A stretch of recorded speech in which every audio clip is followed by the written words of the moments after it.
Si torna a sparare nel Foggiano, più precisamente a San Severo, in via Terranova, alla periferia della città, dove intorno alle ore 12, esattamente davanti ad un parrucchiere, si è consumato un agguato mortale ai danni di Michele Russi, detto Coccione, un noto esponente della criminalità organizzata a San Severo. No, non ci credo.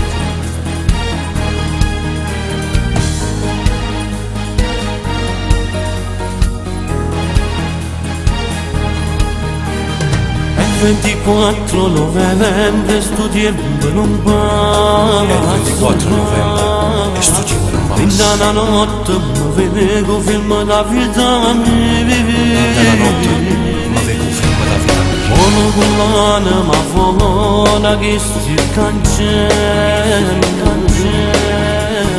Mi abbraccia la moglie, miei figli miei. All'inferno stanotte non per me messo un notte per libertà. Non salire con tempo se da stelle si potesse guadagnare. E si potesse con la mano bastasse un istante. Vado a abbracciare da volta prima di salutare.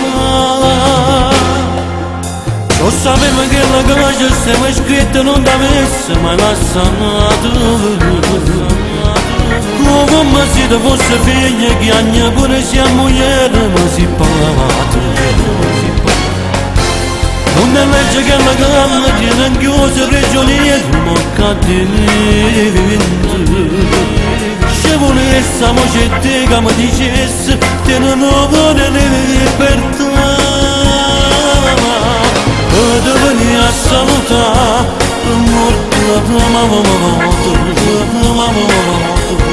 non ci crede ancora di mano mi scende tutta la bucina non ti scordi è troppo forte bene che ti voglio dopo mi si assai e perché non mi combattevo non si uccidono ma mi vedo un modo mai.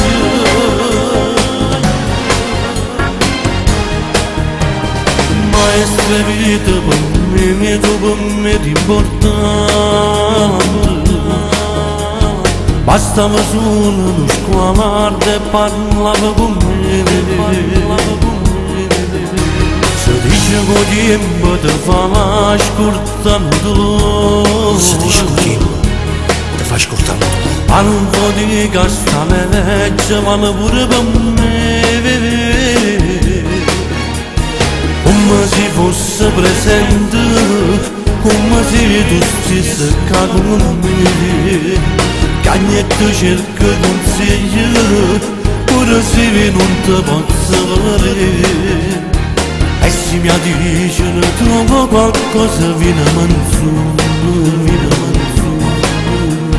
E non ti preoccupare, la moglie è come fosse mamma mia. Lo sapevo che la cosa stava scritta non t'avesse mai lasciato. Come se ti fosse figlia che ogni pure sia moglie viene ma si parla. Non è legge che la calma tiene chiusa prigioniera ma cattivo. Se volesse la mocette che mi dicesse te non ho le libertà. Dove veni a salutare morto non ci crede ancora di mano mi scende tutta la bucina. Non ti scordi è troppo forte bene che ti voglio dopo mi si assai. E perché non mi combattevo non si uccidono ma mi vedo un modo mai. Non ti scordi. È troppo forte bene che ti voglio ma mi si assai. E perché non mi combattevo pure si uccidono per me non muore mai.